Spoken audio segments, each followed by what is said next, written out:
officially start.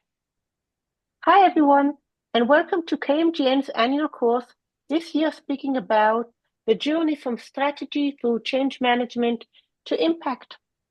And today I have the pleasure, no, not the pleasure, but I'm presenting myself. So pleased to meet today, Maria will lead the session, and we will be speaking about ISO 3041. So Vincent and Rudy, please help me. And if there are questions on the chat that I don't see because I'm so focused, please yell out, shout out, or whatever. And thank you everyone for your love and support. It's so important. So I really hope that we are all in a better place as soon as possible. I'm going to speak today about ISO 3041. And while I cannot share everything that's going on behind the scenes on the new version, I will carefully share as much as possible that is, of course, permitted. And you are welcome to ask me any question. And worst case, I cannot answer. To those who are not familiar, I lead the ISO 3041 team that is in charge of writing, that was in charge of writing version 1, 2018 version of 3041, the ISO standard of KM. And now, these days, we are working on version number 2. Before I go into the lecture and its connection to the strategy, I'll tell you that the status that we are in now is that we have already published a draft. We received something like nearly 200 comments that we are working on nowadays. And within a month, we will finish that. Why am I sharing the status? Because that means that within a year or less, we all hope that the standard will be out there, the new version will be out on the air and available for everyone. It will be up to date, so it will include references to AI, references to topics that we didn't dare dealing in version 1, like tacit knowledge. So that's one reason. And the other reason is that because it was already published to the countries as a draft, I have more freedom in sharing, so you have more freedom in asking questions to do with it.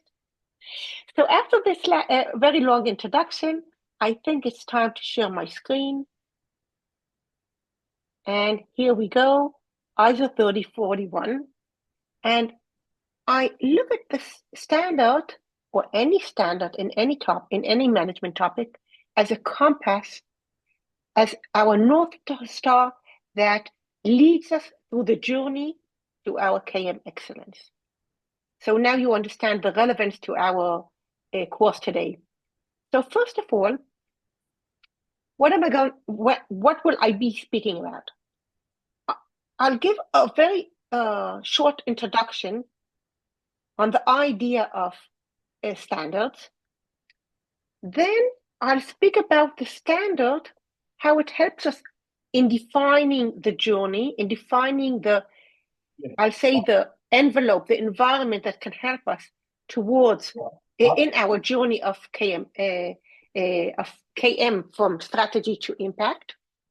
Then I will refer specifically to the chapters that deal with knowledge management and explain how these help us, because we're not only in building and designing a program, but we want it to lead to excellence, to lead to as good as possible, answering all organization needs, business needs, risks, opportunities, etc., as much as we can to have it effective and efficient.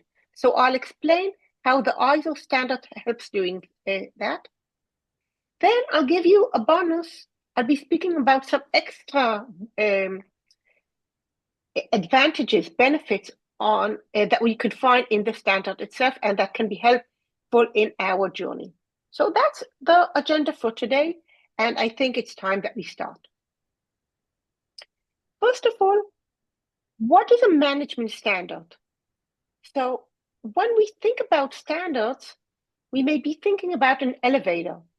that when you go into the elevator and you are cautious, you'll check and look for the signature, the seal, so that you are positive, that you positively know that someone checked the elevator and that it's safe to drive within. So this is a full family, a whole family of standards that I call them low level or minimum level standards that deal with safety in products, safety in services, safety in food that we eat. And these we ask ourselves, is the product or the service or anything else safe enough so that I can use it? So what's the idea of a management standard? Which ISO 3041, of course, is a management standard. It's not something like safety. It's not that you don't have the standard. It's not safe to do KM. This family of standards, of management standards, that the first of them was the quality management standard, something like 30 years ago, or even more than that, more than 30, 40 years ago, speak about the high level, saying, defining the standard for excellence in some topic, in some issue, in some discipline. So if we speak about quality management, it's not that I cannot have quality without a standard, but this, A, checks the excellence of my quality systems, and B, enables me to know that I'm doing an excellent job or know my level comparable to other organizations or comparable to what I want to provide my customers that are using my services or my products. So where do we have management standards? We have them in innovation. For innovation, we have them for social, what else? For social, for environmental responsibility. And we have them for a whole bunch of topics today that we are all concerned as to them, that are topics like risk management, knowledge management, information management, and it can go on and on and on. By the way, for HR management, there is not yet a standard, but very soon in the coming month or two, there will be a new standard that would be published. So the management standards are soft standards, and they define the excellence level of organizations that align. However, it's much more trickier to build such a standard, because what is a standard in the first place? A standard is something that we can measure ourselves in comparable to it. So it's not like safety is the elevator, is the string or strong enough, but it is something that is much more sophisticated. So we can go to different organizations with different business needs and yet define with one shared concept and one shared standard, compare them to a level of excellence.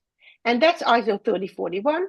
So first of all, I explained the idea of standards, and we spoke about the idea of management standards. And I just want to tell those who are not familiar, it's very close to what you would have been writing if you write an SOP. But while the SOP explains how you do something, when we speak about the standard, it only speaks about what you have to comply with and not how. Always the how is defined by you depending on your context. I'll continue, but if anyone has questions, feel free to ask. So what is ISO 3041? ISO 3041, first of all, it is the management standard dealing with knowledge. How do I manage my knowledge in an excellent way, in a way that complies with excellent level so that I can be accredited to the standard? It speaks about three terms that I want to explain with the coming 2-3 minutes, because it's not that simple. What knowledge is, we know. It's not easy for people, for auditors. No, I didn't mean to raise my hand. Somehow I'll have to stop. I'll have to lower my hand some way. I'll find a way to do it. Yes, here we are. So when I speak about the standard, it looks on 3 levels. First of all, an interesting question is, what are the subjects? What are the items that we are managing there? And we want to say it's not exactly items, but it is, but they're fluid, and that's the knowledge. So it defines what knowledge is. It speaks about different forms of knowledge. The most two that come to anyone's mind would be tacit knowledge and explicit knowledge. I'll give you a hint.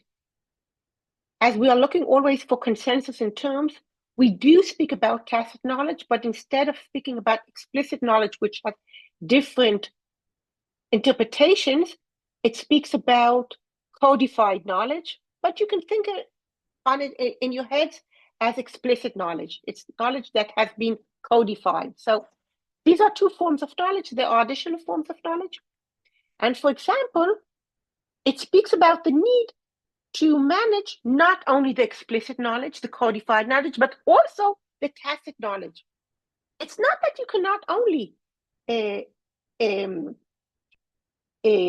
manage your explicit knowledge, but if you do so, no chance that you are an excellent in the things that you're doing. No chance that you deserve to get accredited to or certified to the standard of knowledge management. So first of all, it doesn't speak only about the activities, but it speaks first of all about what knowledge is and what types, what forms, we use the term forms, are we expecting people to manage in the organizations. The second level would be, and these concepts are explained very nicely, I hope so, in the introduction. The next one would be knowledge management, and we all know what knowledge management is. And when we will be speaking about the knowledge management, we will be speaking about activities of sharing, of protecting the knowledge, of distributing the knowledge, of applying the knowledge. Too many times people think about the life cycle in terms of information. Create, update, delete. No, we are not in the field of information. We are in the field of knowledge. We're looking at the meaning of things. So we're speaking about not only acquiring new knowledge from the outside or from inside the organization, so by creating it or by buying it, purchasing it, reading it, but we're speaking also about sharing it and protecting it so that organization can continue working also if people leave.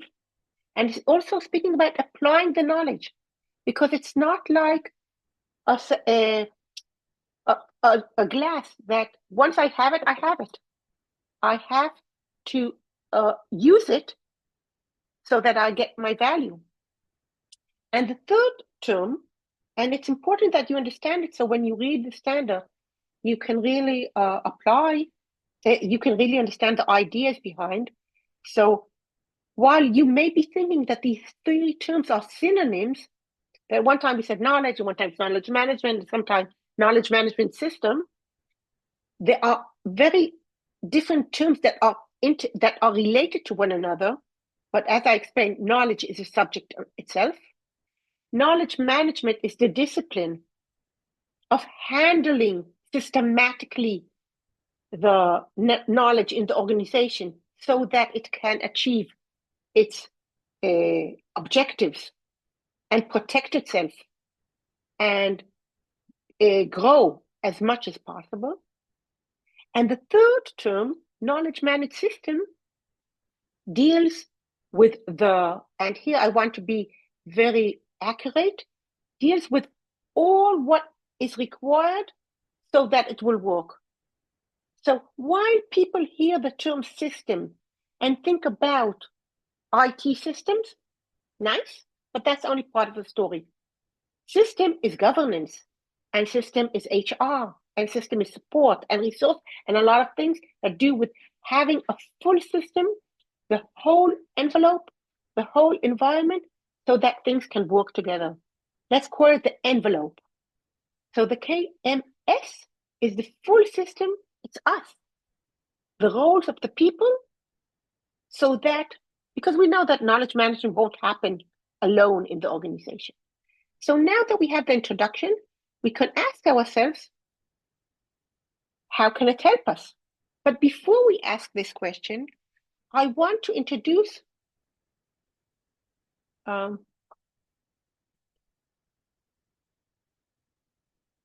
want to introduce you to the chapters, so that when you will be doing the task, or when you will be thinking about what I'm saying, you will understand. So I didn't write all the chapters. This is not a mistake. I didn't ignore 1 and 2, but I didn't write them because they're technical and they don't have anything there that, what's the scope and what does it refer to. They're not interesting. They're technical. You can skip them. But we have 2, 5, 9 chapters that are important. Some are even more important in the specific eyes of KMers, including the introduction. Introduction is something that you think that you can skip. Do not skip it. For example, it explains what are the 3 terms I spoke about: knowledge management system, and it has additional ideas in it. And don't skip the annexes. There are 3 annexes that take some important ideas that we all need in order to hold a KMS, an excellent KMS, and explain them with more details. So I also say that the context of the organization is where we hide all our requirements of knowledge management itself. And those who remember it from the first version, we had the full life cycle. We used the SECI life cycle. Hint, it won't be there and no more. We will be using other terms, but we will be referring to similar things. It speaks about culture of knowledge management, and not only I call it direct and indirect. And I'll speak about it later on, what more is included. But these are the chapters. And while you see these chapters, and I can even screenshot them and put them in our chat.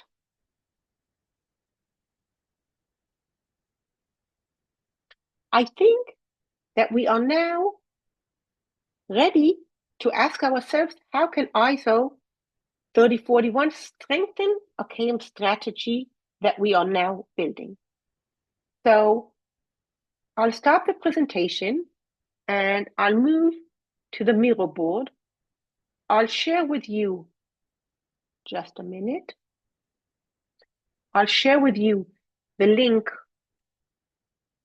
of our Miro.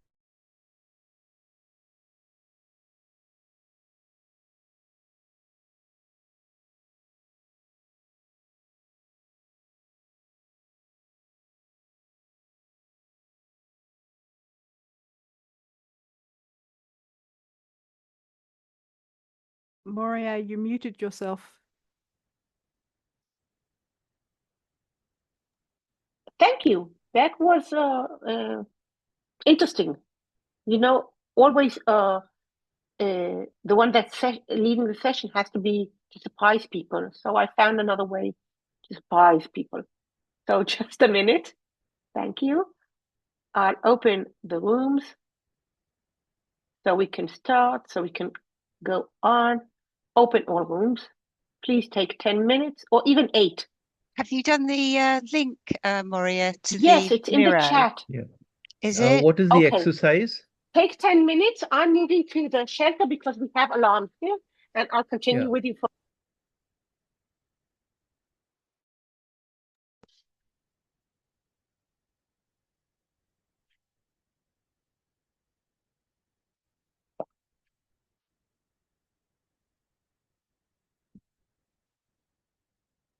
starting another recording as we lost the existing one. I saw what you have been writing in the Miro board, and I found there several types of ideas. Some of them spoke about the importance of using it if you're alone in your organization and you don't know with whom to consult, or if you want to compare to others.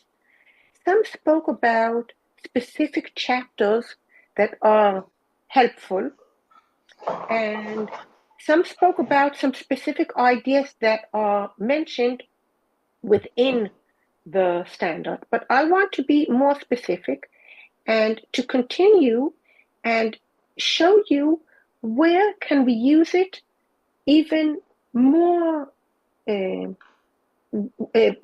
even more accurate.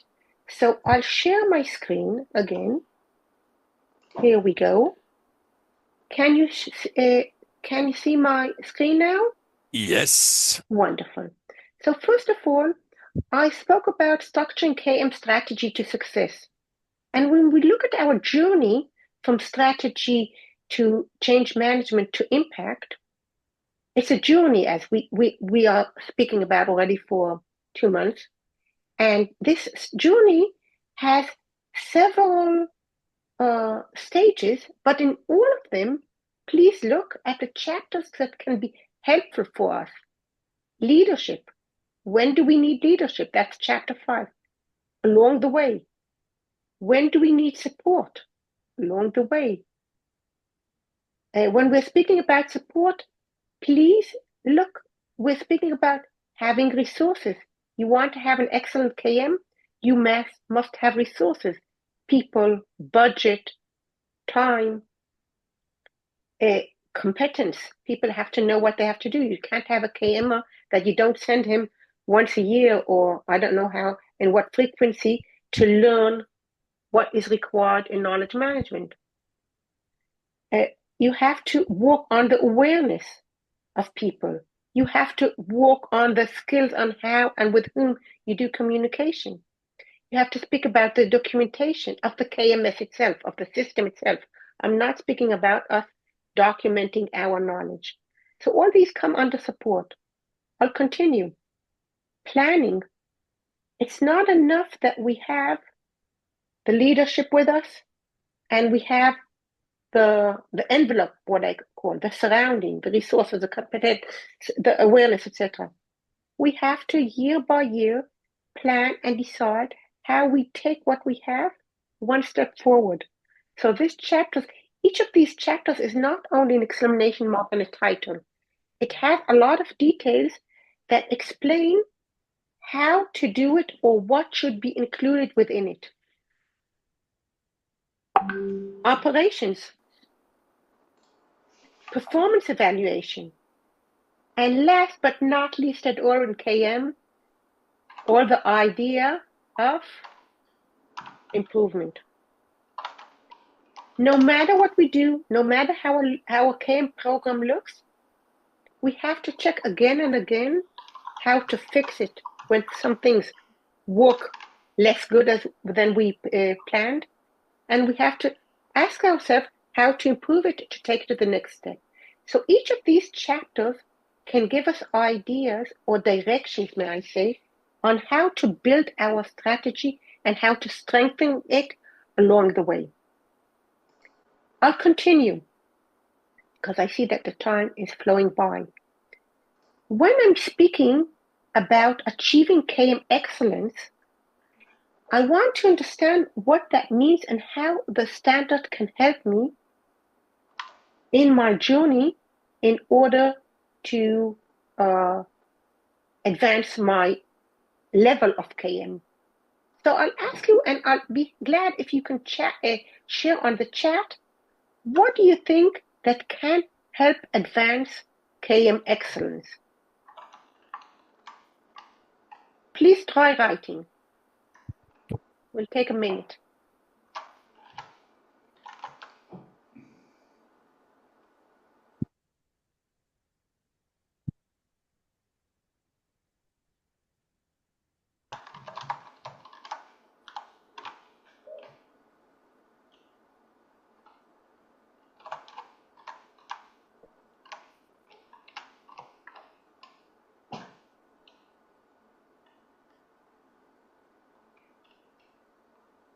Okay. So, wonderful answers.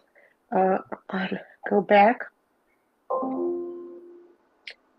Some people are speaking about benchmarking, about leadership buy-in, walking the talk by the leaders, formal institutionalization capacity building programs, engaging KM initiatives, impact, tangible value, agreement on objective standards, leadership, tangible outcomes, champions, understanding. I think more and more, yes, and identifying clear strategy. I want to show you what we have in the standard itself that can help us, not only by saying that we have a standard, but how can the details within the standard help us in achieving KM excellence? So the first requirement is that we hold both direct activities, direct KM processes, and indirect ones. The names in the standards are processes, the direct ones, like protect the organization's knowledge, or protect the organization's ability to work through its knowledge, or share knowledge in order to do A and B.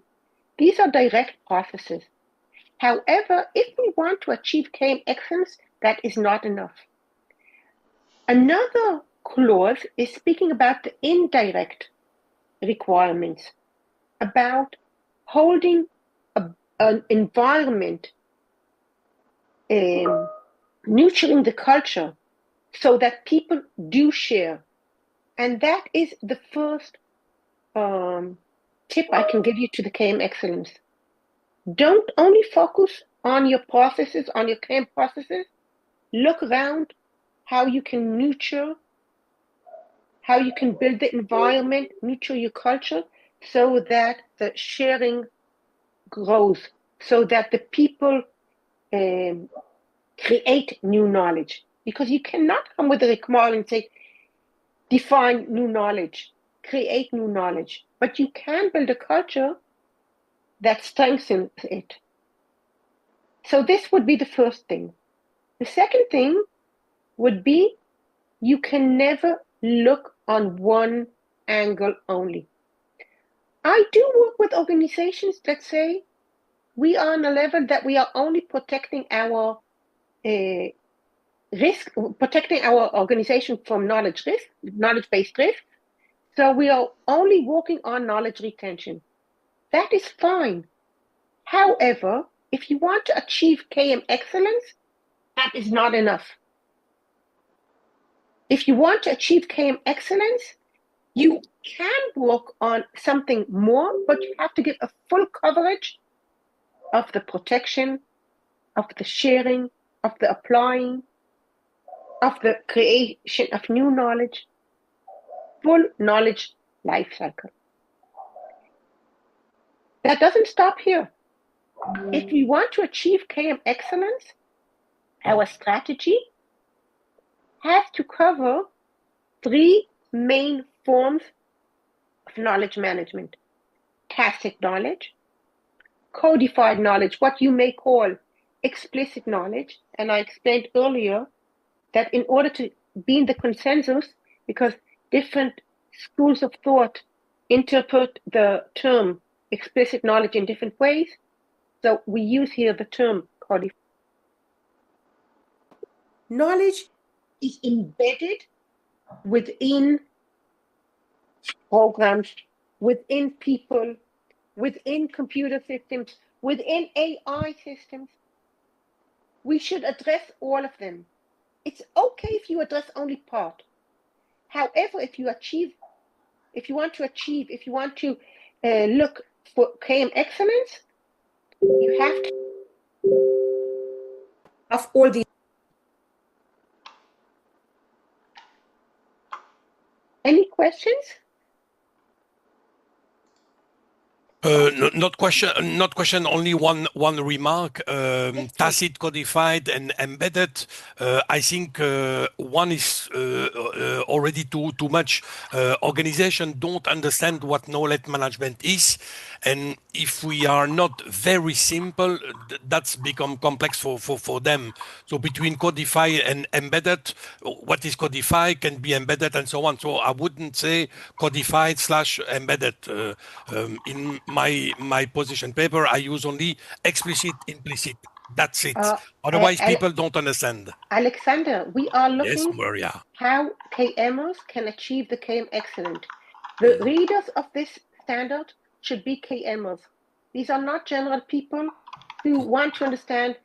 There are chapters that can help the KMers explain the organization, what KM is, what the benefits is.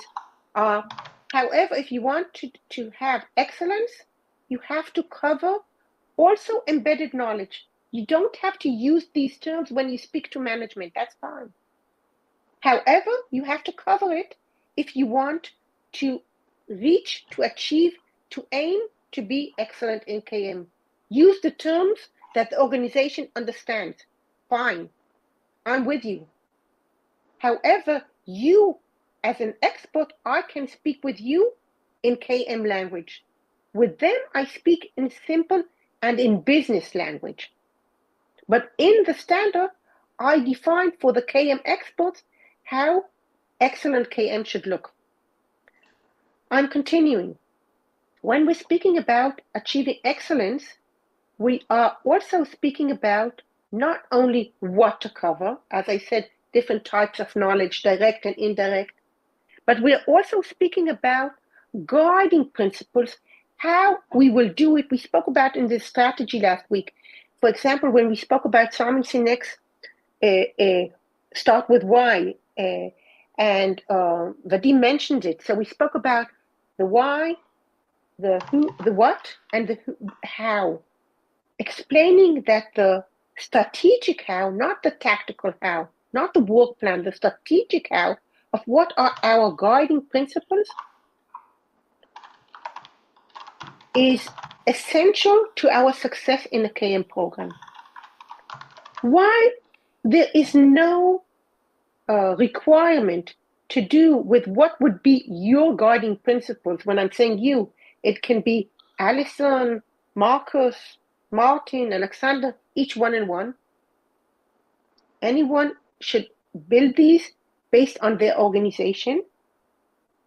However, in the introduction, there is a chapter or clause, may I say, that includes the guiding principles to KM excellence agreed by a large team of KM experts. Why am I saying a large team? Because in the room we are representing different countries, and each one of them has committees within their countries which they check and add, and then they go to the public and ask their thoughts. So when we integrate it all together, I think that we crystallize nice guiding principles to KM excellence. Now, I'm looking at my watch, and I think that we don't have time. So I ask you know what? Let's take a minute, and everyone share. If you can share one guiding principle to KM excellence that you think that you use in your KM program. What would be your guiding principle to KM excellence? I'll give you an example. Work agile. Never start only top down. Also, always work agile, because organizations don't understand big programs because knowledge management is not tangible. So that can be an example of a guiding principle. Please share your guiding principles, one of them at least.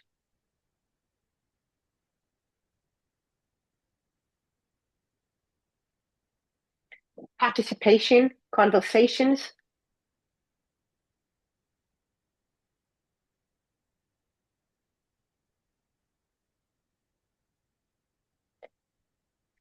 Being very specific, always go to the problems and to the stakeholders. sharing success stories. That's a guiding principle that can help any one of us succeed. Get agreements with business. I'm jumping on and on because you can see it. And I want to share with you what are the guiding principles that you can find. And I'm giving you here all the time titles, but the standard includes a lot of details, turning these big ideas that are maybe easy to being very accurate and therefore being directing us to excellence. So what would be the principles? The first one is unlocking the value. Always look, and that may refer to what Veg spoke about, how you unlock the value of knowledge within the business. Always see that you handle also the culture and the working environment. Prioritize critical and vulnerable knowledge. Aim to share understanding, and this brings ideas, and this connects and refers to with someone who spoke about conversations. Here are short ideas how to build the shared understanding. I'm reminding us all that part of the definition of knowledge is understanding. It speaks about implementation approach. It speaks about customization, customizing it to the needs again of your audience. And it's customization also in the language you use, and also in what you do, and also how you do it. Never copy paste. We are all in favor of knowledge management and knowledge reuse, and whatever we say reuse, but we have to customize it so that it succeeds. I'm adding here a plus because there are good chances, and I won't speak about it because it's still under discussions, that there will be an additional guiding principle. Whenever I'm not saying not because I want to be overprotective, but it's not really mature enough to be defined and shared. But maybe we will stop with 6. Maybe there will be the number 7.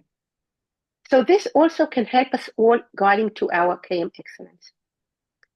But I want to also share with you what I see behind, between the rows, between the chapters, between the clauses, between the lines, within the standard. And these are things that the auditor, if you bring an auditor, will never look at. They are not for him. They are for us, for the KM community. And they can help us in our chase of knowledge management excellence, of course, as means for business excellence, both in the body and in the annexes. So what can be found that can really help us? What are the pluses? What are the additional extras? First of all, there's a nice explanation what is KM. Alexander, you spoke about using simple language, and how do I explain what KM is? Not only a definition, but a full explanation. In the introduction, you can find one. Maybe that can help us when we use and when we build our pitch. Why KM? This would be in one of the probably in one of the. It was in the body in the introduction. Maybe it will move to the annex. I'm not sure. What are the benefits? The typical benefits of KM. It may stay with what is KM, the body in the introduction itself. So while we can come up with a list, because we are all experienced of why KM, what KM can help any organization, we have here not somebody, but a full bunch of experts from different countries that represent their committees, that represent the public, etc., that are speaking about the short list of where KM can help in organizations on the benefits. Another helpful thing are definitions. Why are definitions so important? Many reasons. I can speak only about that a full hour, which we don't have now. But it can help us when we explain or when we say knowledge is A or knowledge management is B or lessons learned are C. And and while people may say, yes, but there are so many definitions, yeah, they're correct. There are so many definitions. But if there is one definition that is the North Star of the definitions, one source, it will be the ISO standard for knowledge management.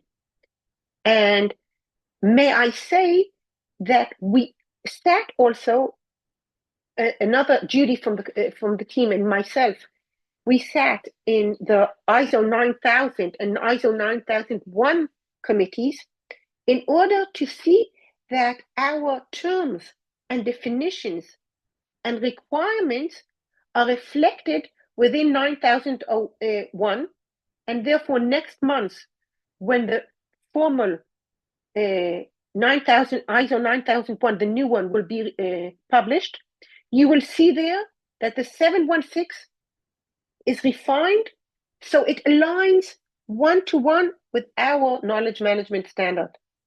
In 9000, in ISO 9000, which speak about all the terms and concepts, you will find our words. It's even so, I even said that's funny because they're going to be published next month and we only next year. So formally, we are going to be referring to them and not them to us.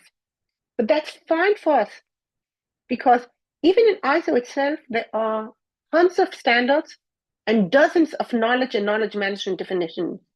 And once ISO 9000, 9001, and ISO 3041 come up with one definition to what these things are, it's much more complicated for someone in the organization or in some other place tell you, no, but that's not knowledge. No, but that's not knowledge management. You have a certification, a formal statement saying this is knowledge and this is knowledge management. Just a minute. Okay, let's continue. In the annexes themselves, there's a nice explanation also about the different knowledge forms. So Alexander, you and others don't have to use the words even of tacit knowledge or knowledge expressible or knowledge in people. You will find there examples of the knowledge terms, and we will find there also examples of the knowledge management activities, so that people don't stay with theory, because on one hand, requirements are always theory because every organization has to adjust and customize them to their needs. But the typical examples so that it will be easier for us to do so. So that will be the knowledge forms. Another very helpful annex that we had in the previous version, but was now rewritten, I would not even say refined, but rewritten, is about the overlapping and what is similar, but what differentiates us from adjacent disciplines. Because too many times people say, oh, that's document management. Or people say, no, that's HR. Or training. What are you speaking when you're saying KM? Oh, you are part of innovation management.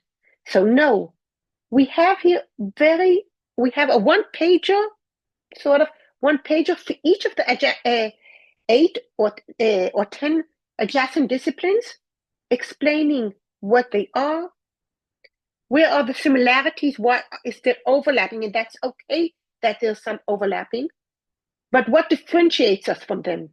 And that will help us do our job better within the organization, fulfilling our strategy with less distraction of people saying, no, that's not your job.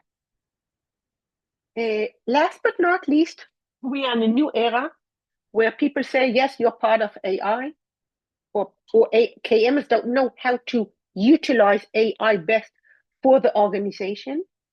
So while we are not replacing any of the AI standards or aiming to do so, they mainly speak about what not to do in order to be ethical.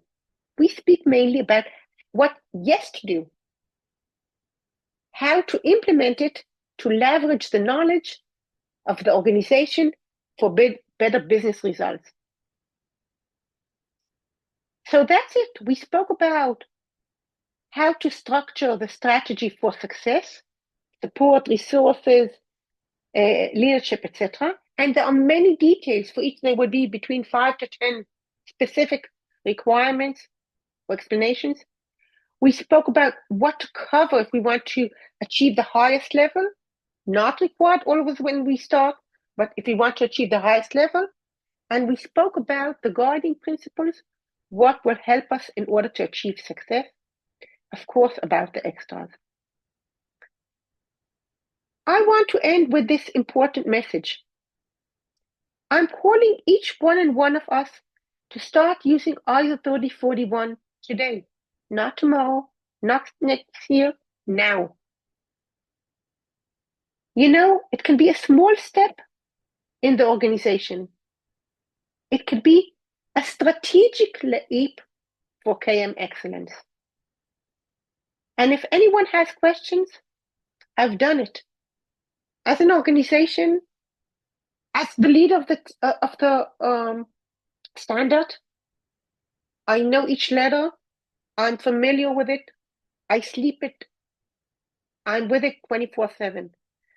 But as an organization, as I have 25 consultants in my company, we also are accredited to ISO 3041.